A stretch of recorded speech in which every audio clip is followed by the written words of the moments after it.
BBC আন্তর্জাতিক সংবাদে আপনাদের সবাইকে স্বাগতম। এই মুহূর্তে আমাদের হাতে এসে পৌঁছানো ইরান, যুক্তরাষ্ট্র এবং ইসরায়েলের সকল ধরনের যুদ্ধের নতুন আপডেট আপনাদেরকে জানিয়ে দেব। শুরুতেই থাকবে সংবাদ শিরোনাম, এরপর বিস্তারিত। ঈদের আগের দিনও ইসরায়েলের হামলায় লেবাননে নিহত হয়েছেন ৩১ জন। ভূমিকম্পে কেঁপে উঠল পাকিস্তান, নিহত হয়েছেন ১ জন। বিশ্ববাজারে আবারও বাড়ল তেলের দাম। দর্শক, এতক্ষণ শুনছিলেন সংবাদ শিরোনাম, এখন বিস্তারিত। শুরুতেই আপনাদেরকে জানিয়ে দিব, ঈদের আগের দিনও ইসরায়েলি হামলায় লেবাননে নিহত হয়েছেন ৩১ জন। লেবানন সহ মধ্যপ্রাচ্যের বেশিরভাগ দেশে পবিত্র ঈদুল আজহা উদযাপিত হচ্ছে আজ। তবে চলমান যুদ্ধ ও অস্থিতিশীল পরিস্থিতির কারণে লেবাননে এবার ঈদের আনন্দ, স্নান এবং উৎসবের আমেজ পরিণত হচ্ছে চোখের পানি দিয়ে। মঙ্গলবার দক্ষিণ ও পূর্ব লেবাননে দখলদার ইসরায়েলি বাহিনীর হামলায় শিশুসহ অন্তত ৩১ জন নিহত হয়েছেন। ইসরায়েলি প্রধানমন্ত্রী বেনিয়ামিন নেতানিয়াহু হিজবুল্লাহর বিরুদ্ধে সামরিক অভিযান জোরদার করার অঙ্গীকার করার পর হামলায় এই ঘটনা ঘটেছে। বুধবার ২৭শে মে লেবাননের স্বাস্থ্য মন্ত্রণালয় এ তথ্য জানিয়েছে। প্রতিবেদনে বলা হয়েছে, মঙ্গলবার লেবাননে বিভিন্ন আবাসিক এলাকা, অবকাঠামো ও সীমান্ত ঘেঁষা অঞ্চলে একযোগে হামলা চালায় ইসরায়েলি বাহিনী। স্থানীয় সাম্প্রতিক সময় এটি সবচেয়ে ভয়াবহ হামলার একটি।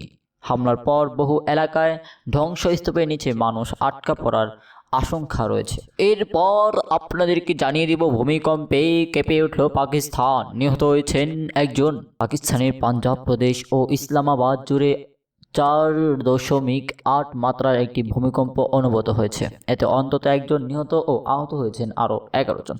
মঙ্গলবার সন্ধ্যায় ভূমিকম্পটি অনুভূত হয়। ভূমিকম্পে জেলাম জালালপুর সহ এলাকায় একটি বাড়ি ধসে ১৩ বছর বয়সী এক কিশোরের মৃত্যু হয়েছে। আরও ১১ জন আহত হয়েছেন বলে জানিয়েছে স্থানীয় প্রশাসন। পাশাপাশি পিণ্ড দাদান খান ও আশপাশের এলাকায় একাধিক ঘরবাড়ি ক্ষতিগ্রস্ত হয়েছে বলে জানিয়েছে কর্তৃপক্ষ। পাকিস্তান আবহাওয়া অধিদপ্তরের এক সংবাদ বিজ্ঞপ্তিতে জানানো হয়, মঙ্গলবার সন্ধ্যা ৭টা থেকে ৭টা ৬ মিনিটে রিখটার স্কেলে ৮.৮ একটি ভূমিকম্প রেকর্ড করা হয়। সর্বশেষ আপনাদেরকে জানিয়ে দিব বিশ্ববাজারে আবারও বাড়ল তেলের দাম। ইরানের দক্ষিণাঞ্চলে যুক্তরাষ্ট্রের নতুন হামলার পর একদিনে ব্যবধানে আন্তর্জাতিক বাজারে বেড়েছে তেলের দাম। মঙ্গলবার ২৬শে মে বার্তা সংস্থা রয়টার্সের প্রকাশিত এক প্রতিবেদনে বলা হয়, গত এক সপ্তাহ ধরে যুক্তরাষ্ট্র ইরান সমঝোতার সম্ভাবনায় বিশ্ববাজারে ইতিবাচক প্রবণতা দেখা যাচ্ছিল।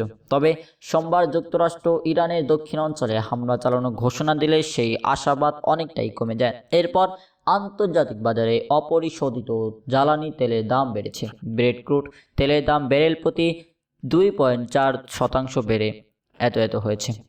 যদিও যুক্তরাষ্ট্রের ওয়েস্ট টেক্সটাইল ইন্টারমিডিয়েট তেলের দাম শুক্রবারের তুলনায় ৪.৭% কমে ব্যারেল প্রতি। বিশ্লেষকদের মতে হরমুজ প্রণালী দ্রুত পুনরায় চালু করার সম্ভাবনা এখনও বাজারে কিছুটা ইতিবাচক মনোভাব রয়েছে।